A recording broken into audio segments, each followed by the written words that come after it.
All right, welcome back to MATHY200. This is chapter 6, part 3. Whatever.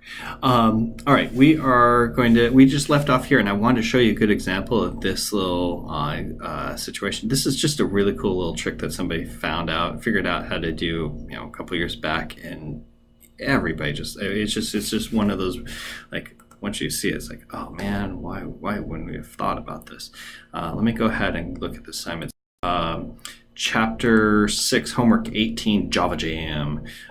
So if I look at my page for Java Jam, homework 16, this is what it looks like. And I have this nice image that obviously I'm providing for you, and it's everything gorgeous and nice and pretty. If I look at the actual code for this, I'll open this up in Notepad++ so it's easy to read.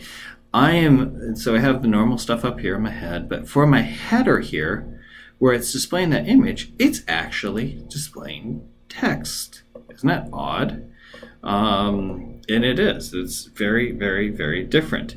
But it's displaying as an image. But going back to the page, that doesn't make any sense. If I look back here, it's a picture. Okay, I can actually go and find Java Jam.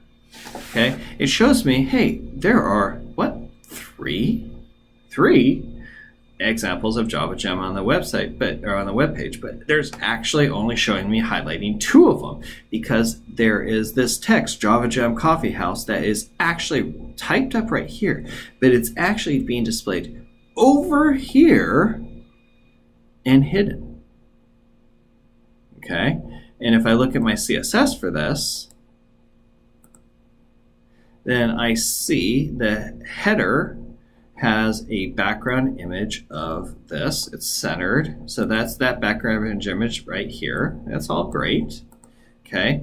And then the H1, which presumably is only going to be used in header in this case, and you could make it so it's actually a subset of the header. So it's header space H1. That would be legitimate to do.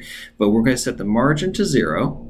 Set the text indent to 100%, so it's all the way over to the right, and no wrapping, so it doesn't bounce down to the next page, and overflow is hidden, and so it's just basically not displayed, but it's still there, and it's actually visible and searchable by your website and by the browser. And the neat thing is, if you do a search engine on a page that's published like this, it will actually, this is when, these H1s are high target points for a search engine, and you still actually have searchable text, but you're displaying an image instead. So the value of this is staggering and totally worthwhile and useful. And so you're going to do this in chapter 6. I just showed you quite literally the final result of this, and it's totally cool. I think about what's going on here. There are 3 really neat things.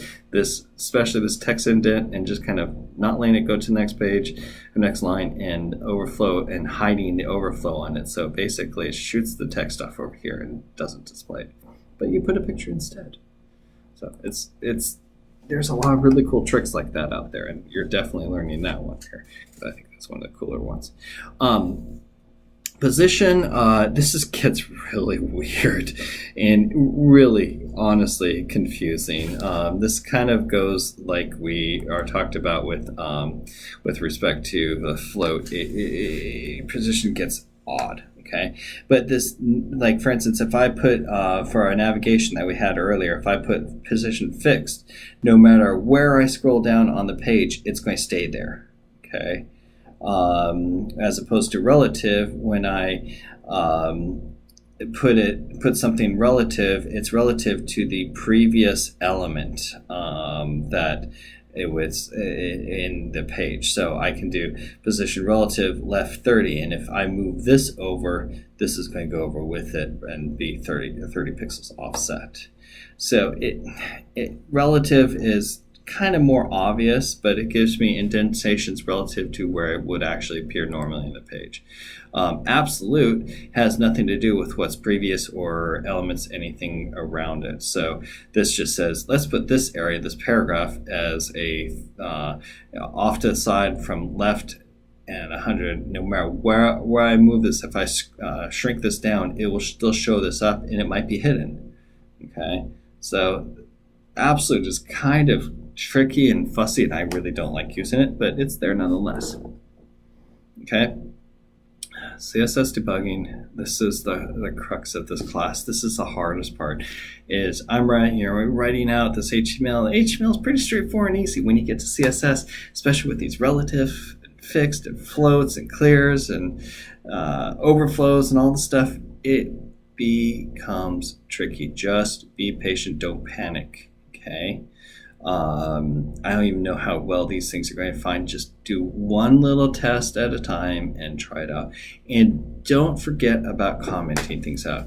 Commenting out code, commenting out CSS. Remember, in CSS, you use the /* to make a comment, make something be a comment, and it can do multiple lines. So wherever it finally closes this out, you can't nest comments. Okay, be careful on that. But you can comment out a whole section of stuff, and so it doesn't apply, and you can kind of see what's happening and start uncommenting things and see where what's causing the problem. It's usually something subtle, but things can interact with each other in unpredictable ways unless you really get good at it. If you're following instructions of the book, the step-by-step for the assignments, it becomes obvious. And if you get it exactly right, you're going to be fine. But if you miss one little thing, it can actually make a big difference, and you might have to step back to find it. It's tricky to debug CSS. Trust me, I do it all the time, and it's hard. Okay, and even somebody who's really, really good at it still struggles with debugging it. Getting it exactly right can be difficult. Generally speaking, and we talked about this in previous chapters, generally speaking, most HTML5 pages have multiple elements, multiple groups of areas. I think of these as an area. You have the header up here. In this case, you have a navigation, maybe multiple navigation. You might have a navigation in the footer as well.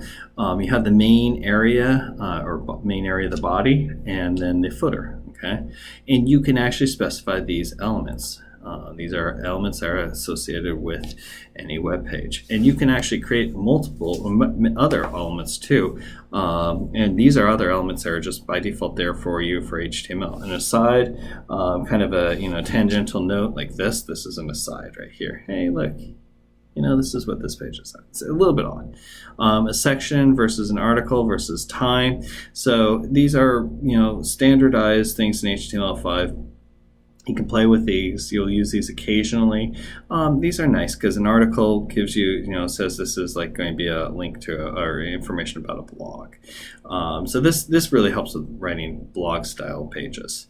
A section, again, that's kind of how you use that. These are more or less dependent. And time says, okay, well, this is going to be formatted as time. It's going to not necessarily format it properly as time, but it can specify that this area is time, and depending on how the browser is set up, it might change how it looks a little bit.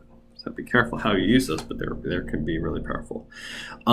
If you're using older browsers, if you want to be more compatible with older browsers, a lot of times it's just a good idea in CSS to just to specify these headers, or specify that you have a header, a main, a footer, a section, an article, whatever you're using, and display same as block, and set whatever else is inline.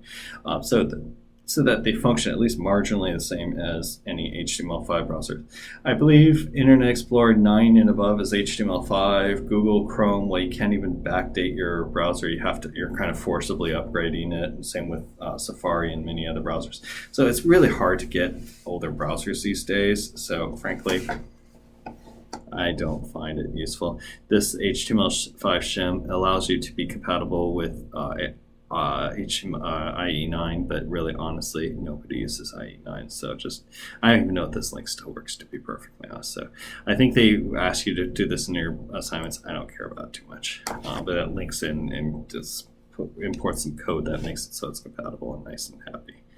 All right. So and again, we've talked about this previously. Keeping in mind, when you're doing CSS, there's a big difference between class and ID. Okay, a class with a dot, dot whatever, when you specify in a class, it says class equals blah, blah, and you reuse it. you should reuse it. It's meant to be reused. It's a style that is frequently applied to different places within a web page and within multiple pages on a website. The ID is only used once in a web page, not necessarily website. You can have multiple IDs, for each page, or one ID used on each page, like the wrapper class could be easily used on multiple pages, but per page, an ID is only used once, okay? And it uses the pound or number sign notation in the style sheet. So just be aware of these differences. The class versus ID, they're great. Some of your exam questions deal directly with this because it's an easy question to talk about. And that, as we say, that is chapter 6. We will start talking about mobile web here in chapter 7, which I am very much looking forward to. You'll like this. Thank you. We'll see you soon.